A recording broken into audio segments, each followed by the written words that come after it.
Hello, Dr. Andrew. As I was going through my uh, YouTube link there, I see that the incorrect YouTube link actually attached, and I accidentally attached the one that did not have the video uh, camera working properly. I do apologize. I was gone, and before I was gone with my family.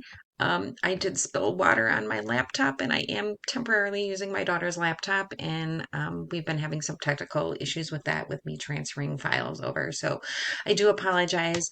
However, for this assignment, I would leave, typically I would leave my little video up here in the lower corner so that students can at least see my face.